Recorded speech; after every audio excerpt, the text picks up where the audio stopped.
Welcome to the Anime Audiophile Podcast. Please like and subscribe for more. Thank you. Demon Slayer, the Flower of Happiness. Chapter 2. For whom? Nezuko, watch your step. There was a small bump on the ground ahead of them. Zenitsu held out his hand, and Nezuko gripped it tightly, without a word. Whoa! Her hand is so soft. I'm holding hands with Nezuko right now. We're holding hands. Yahoo! Utterly love-struck with the feeling of her supple skin against his, Zenitsu savored the joy rising in him. After all his strict training in total concentration, constant during the day, enjoying a nighttime walk with Nezuko during the brief period when the moon came out was his happiest hour. He had gotten permission from both Nezuko's older brother, Tanjiro, and the master of the mansion, Shinobu, so they could go out without the need for secrecy. They had nothing to hide. At times like this, everything in the world seemed to shine. Even the crescent moon hanging in the night sky celebrated them. There's a field up ahead with tons of flowers, okay? You're not tired? Oh, there's loads of white clover. I'll make you a crown of flowers, Zenitsu said, a rush of blood reddening his cheeks. Nezuko looked up at him with the bamboo gag across her mouth. Pushed her perfect chin forward, and nodded firmly. Zenitsu practically melted at this adorable gesture. Ah, what a joy it is to be alive. I'm so glad I didn't get turned into a spider that time. See, Nezuko? Look, he cried. We're here. This is it. Demin. Nezuko's face lit up when they arrived at the meadow not far from the butterfly mansion. The field and its many flowers even entranced a boy like Zenitsu. The scene enraptured Nezuko, being a girl of that age, all the more. She looked around happily in the pale moonlight, and a smile crept over Zenitsu's face as he began to pluck the promised white clover. He would pick as many as he could to make her a crown of flowers. This has always been the only thing I'm really good at. How lovely a flower crown would look against Nezuko's glossy black hair. I'll do one of just white clover, and then I'll make one with all kinds of flowers. That way, it'll be gorgeous and colorful. Hey, Nezuko? Which flower is your fave? He started and then stopped, leaving Nezuko to ponder what he'd been about to say. The moment he spotted a yellow flower blooming quietly to one side stopped, leaving Nezuko to ponder what he'd been about to say. The moment he spotted a yellow flower blooming quietly to one side of the clover, a faded memory sprang to vivid life in his mind. That flower. It took him back to before he met Tanjiro and Inosuke, when he was still training under a former hashira. All right. I managed to slip away from Gramps. Zenitsu sighed in relief as he hid behind a large tree, watchful of his surroundings. He's probably angry. He felt the teensiest bit of guilt, but he couldn't do this anymore. Seriously, he would die. His trainer Jigoro Kawajima was old, but he was still full of vim and vigor. He had a habit of saying, "This isn't going to kill you." Zenitsu was pretty sure it would, though. This time, he wouldn't just get hit by lightning and emerge with golden hair. Sorry, Gramps, but this is all that I am. I'm nothing special. Forget about me. Well, I don't actually want you to do that. Maybe you could just think of me from time to time. I really am sorry. I do love you, Gramps. I just can't take any more. Zenitsu apologized to his teacher silently and hurried onwards so that he could make it out of the mountains before the already low sun went all the way down. The first thing he'd do when he got into town was eat a delicious manju. Then he would have his fill of the girls walking to and fro along the roads. No secret practice in the middle of the night today. He would actually sleep for the first time in a long time. Maybe he would even watch a moving picture. Zenitsu's feet were light as he walked ever downward while imagining the evening that awaited him, but his feet stopped when he neared the foot of the mountain. His extremely sharp ears had picked up a girl's pained sobs. This is bad. A girl is crying. Instantly he took on a heroic look as if he were a totally different person. He parted the trees, leaped over rivers, raced down cliffs, and charged toward the source of the crying. At the end of this sprint, he found a girl in a snowy white kimono kneeling in the grass and weeping. "Hey! Are you okay?" he called out to her. "Are you sick?" "Yeep." The girl jumped. Then, ever so timidly, she looked over her shoulder. When she saw Zenitsu, she slumped in relief and started to cry again. Sorry. I scared you, didn't I? Hey, are you really okay? Are you hurt someplace? He asked earnestly, and the girl finally lifted her face. By chance, their eyes met. Her long feathery eyelashes glistened with tears. Her face would have put a flower to shame with its loveliness. Feeling like he'd been shot through the heart, Zenitsu pressed a hand to the left side of his chest. Naturally, it was an arrow of love.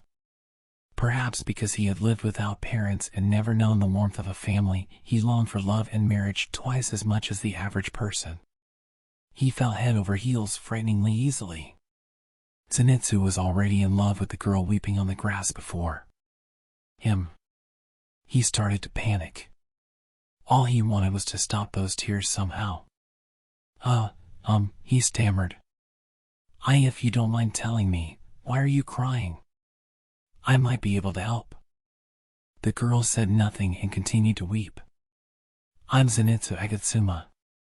I've been studying swordsmanship with an old man way up high on this mountain," Zenitsu explained, trying to quell her unease at not knowing the first thing about him. "Swordsmanship?"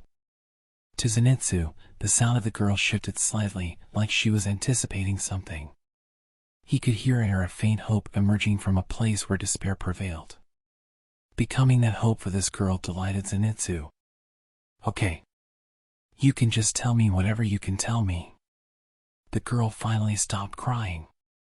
"My name is Sayuri," she told him in a trembling voice. "I live with my mother, stepfather, and 2 stepsisters in a small village up ahead. It's protected by wisteria flowers." "Oh, you do?"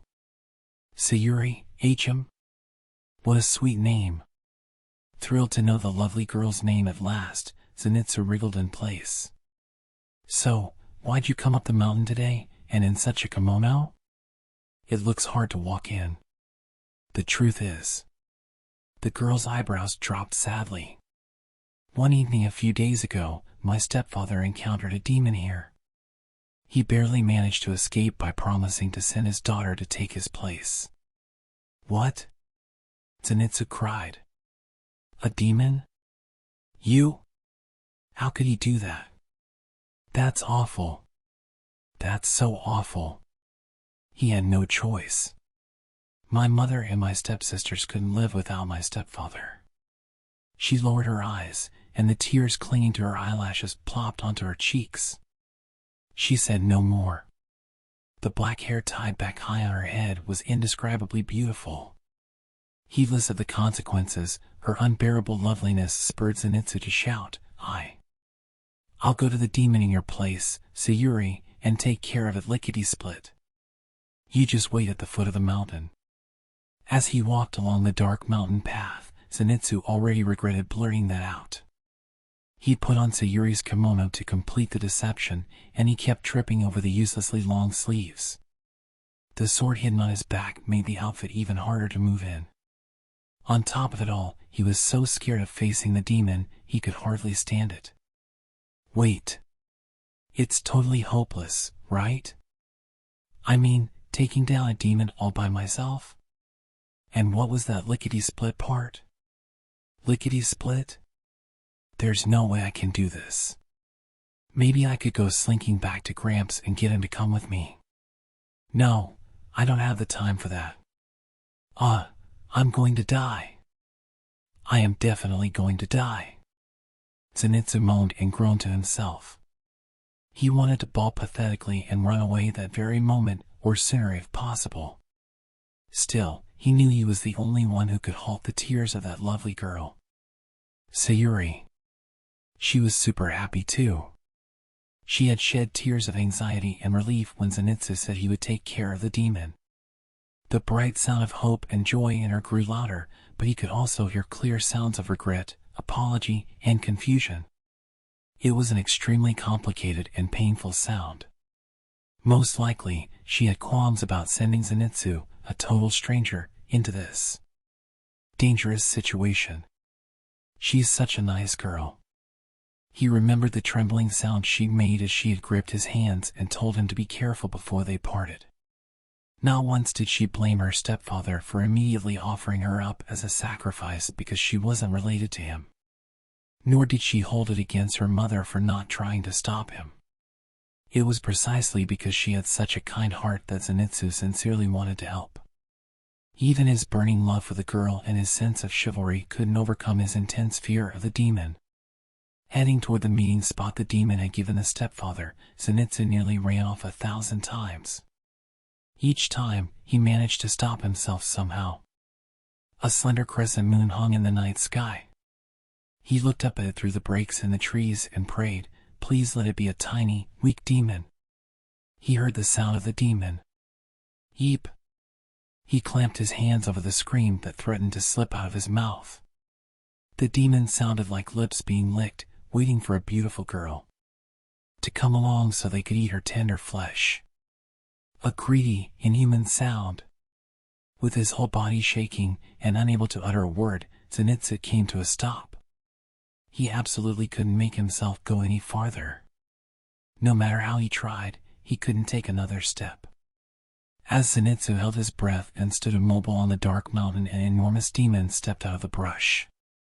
Even with a quick glance, Zenitsu could tell that this was no person.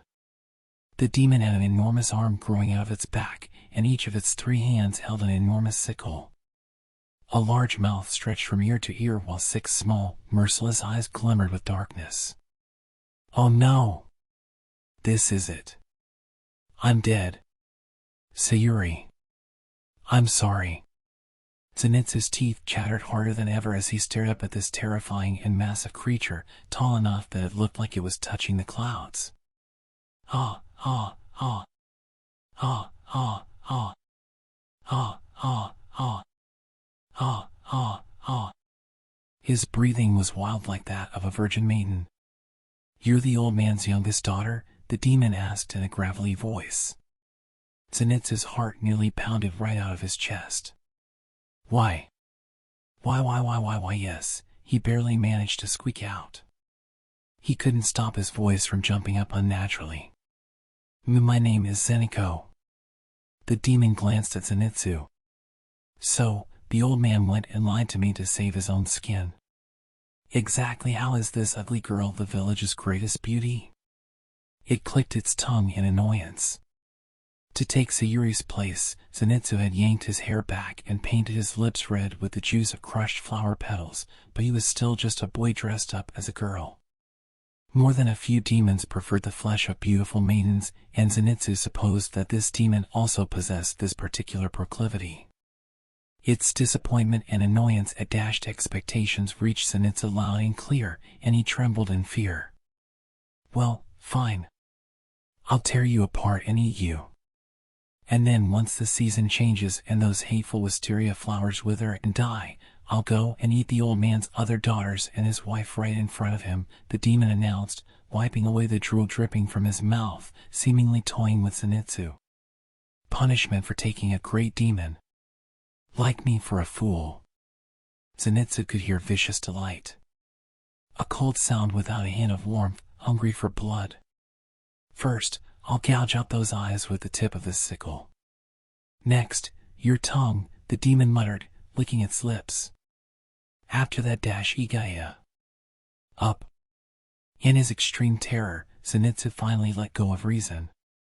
He heard a thread snap in his head, and then the void swallowed him. "Ga!" Zenitsu woke to the sound of something hitting the ground and whirled around. He noticed the demon's head lying at his own feet. "Eoyawa!" His scream echoed through the night on the mountain. When he leaped back from the spot, he accidentally kicked the demon head, and it rolled away with a disturbing sound. Blood spurted from the base of the neck. Eeeeee. Nuu. The demon's 6 eyes were bloodshot and open wide, as if they had seen something unbelievable in its last moment. The place where the head had been severed from its body was perfectly level, as though a single stroke from a sharp blade had set the head free. The demon's head was just sitting there now, like a big daikon radish. Wait, what? Why is it dead? Ow! So suddenly? I hate this. I hate this. Zenitsu wailed. How did its head get cut off? Why? This is too scary. What is this? Why? He understood nothing. Not the fact that the demon was suddenly in 2 pieces on the ground. Not the fact that he was for some reason holding the sword he'd hidden on his back. And not the fact that his snowy white kimono was stained with droplets of the demon's blood. Did someone rescue me? He cried. Hey, where are you? Someone rescued me, right? Weeping, he looked around, but there was no one else there. Oh! He had a sudden flash of insight. Only one person in this whole world would save a guy like him. Gramps. Fresh tears filled Zenitsu's eyes. Most likely, Jigoro had come to drag him back to that training hell and rescued him from the demon. Then he'd slipped away again, no doubt guessing that there were factors he wasn't aware of at play here. Gratitude and contrition filled Zenitsu's heart. Thanks, Gramps, he whispered. I promise I'll make Sayuri happy. Thanks for everything. And thanks for helping a guy like me. You take care of yourself, okay? Still crying, Zenitsu sheathed his sword, bowed deeply toward the dark woods, and then left the area, looking like he had made his peace with the past. When he had disappeared into the darkness, a shadow carrying a cane moved with a rustling noise deep in the brush. Idiot apprentice, he choked out in a hushed voice. I keep telling you've got talent no one can beat, but you just won't listen for some reason. Sayuri was waiting. She was there up ahead, waiting for him. Lost in a dream, Zenitsu clutched a bunch of yellow lilies he picked along the way. Thank you, Zenitsu. I love them. He saw Sayuri's happy face in his mind and chuckled creepily out of his own immense awkwardness. He caught sight of someone clad in his kimono on the path ahead. Oh! Sayuri dashed. He started to wave and then stopped in his tracks. She wasn't alone. A rustic young man stood next to her, looking towards Zenitsu with the same unease with which Zenitsu regarded him. Zenitsu. Tears welled up in Sayuri's eyes. Zenitsu froze. At that moment he understood everything. Sayuri had guessed that he felt more for her than just kindness or sympathy, which was why he volunteered to take her place. But she was already in love with someone else. That was the reason for the complicated and pained sound he'd heard her making. It wasn't that she had gone out of her way to deceive him. She simply hadn't said anything. She wanted to live, she didn't want to die, so she had clung to whatever straw she could and held her tongue. Sayuri wasn't like the girl who had made Zenitsu give her money so she could run away with someone else. He had clearly heard the sound she'd made. He just interpreted it in a way that worked for him. Even now, the sound was saying, I'm sorry. I'm sorry. Almost heartbroken. It's not your fault, Sayuri. Feeling his exultation cool, Zenitsu gave the girl a smile nonetheless. His heart throbbed painfully in his chest. The demon's dead. You don't have to worry anymore. Thank you so much, she said quietly. Thank you. Thank you so much, the boy cried, practically prostrating himself before Zenitsu. We will never forget this great debt. I'll take her away from that house and her awful stepfather. Thank you so much, Lord Demon Slayer. Shut up. I didn't do all that for your sake. I did it for Sayuri. Although it was Gramps who actually defeated the demon, okay? Damn it. It's even worse that he's not some half-wit brute and seems like a really good guy. Curses. Zenitsu hid the lilies behind his back, weeping tears of blood inside. Zenitsu. Tears spilled from Sayuri's eyes. I'm so sorry. Zenitsu was too overwrought to respond to her heartfelt apology. I really am sorry. The sound of her tormenting herself was agonizing. Sayuri. Be happy, he told her. I will. She bowed her head over and over again, crying all the while. Finally, the couple returned to the village, leaning into each other. Zenitsu watched them go with a smile. Sob. Sob. Once he was alone, the tears welled up in his eyes. Through blurred vision, he stared absently at the flowers he picked to give to Sayuri. The yellow lilies. In the language of flowers, they meant cheer and falsehood. Gra. In his tortured state, he raised his arm to throw them down onto the mountain path. And then stopped. He fought to hold back his tears as he sensed someone nearby. At some point, Jigoro had come to stand beside him. He made a strict and scary, but still gentle, sound. Zenitsu nervously opened his mouth. Gramps. You idiot, he barked, and Zenitsu flinched. How many times have I told you, and yet here you run off from training again? And why are you dressed like this? There's ugly, and then there's ugly. Yeep. I'm sorry. Honestly.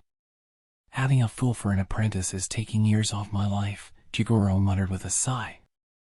With nowhere else to go, Zenitsu shrank into himself. But you're no ordinary fool, the older man continued. What? You're a massive fool. Zenitsu clammed up and grew even smaller, while Jigoro's voice grew just the slightest bit softer. You're a massive, kind fool, you are. Gramps. Zenitsu lifted his face in surprise, and Jigoro placed his hand on Zenitsu's head. It was a large, rough hand. The hand of a former hashira that had annihilated demons and saved many people. This was the sort of hand Zenitsu had always dreamed of having. The strong and kind hand of a man he looked up to. You didn't turn your back on that girl, Jigoro said.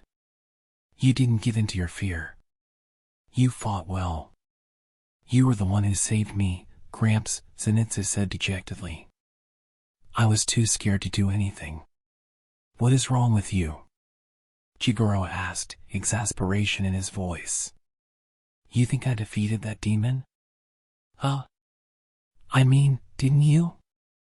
While I was unconscious, you're the one who killed it, Zenitsu. What? Zenitsu looked bewildered, unable to process the words coming out of his teacher's mouth. What's that mean? Gramps defeated that demon. Why is he saying I did? Zenitsu's world turned upside down for a moment, but he then realized Jigoro was probably talking about Zenitsu's spirit. I didn't run away from the demon, so Gramps rescued me. He's saying that's the same as if I killed it myself. Is that it? That's definitely what he's trying to say, right?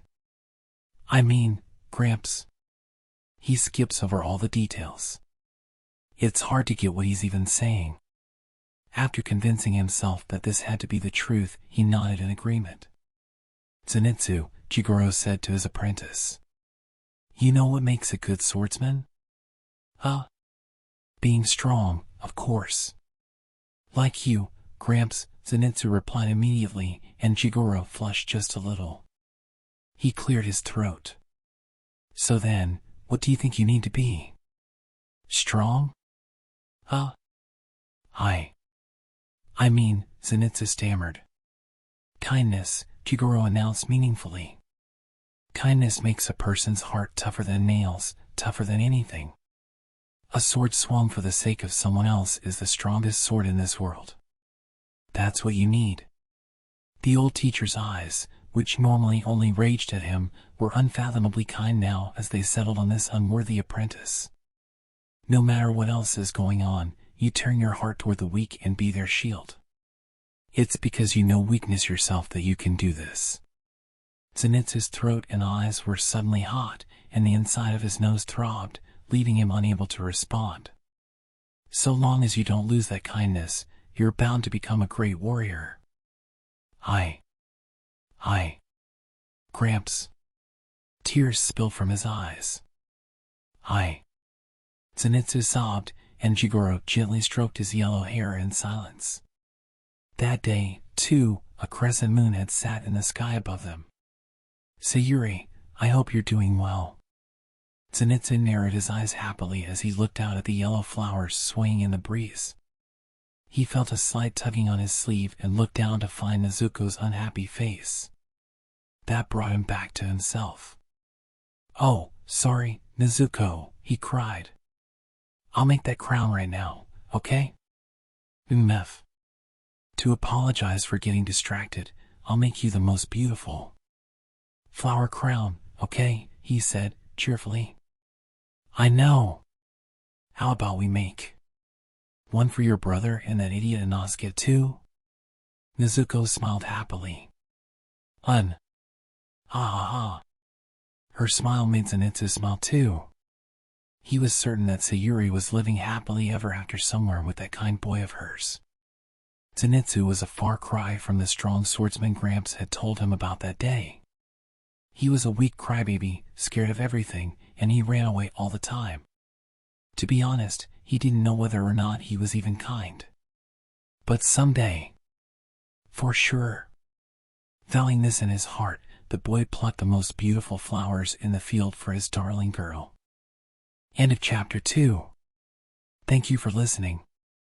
Remember to like and subscribe for lots more.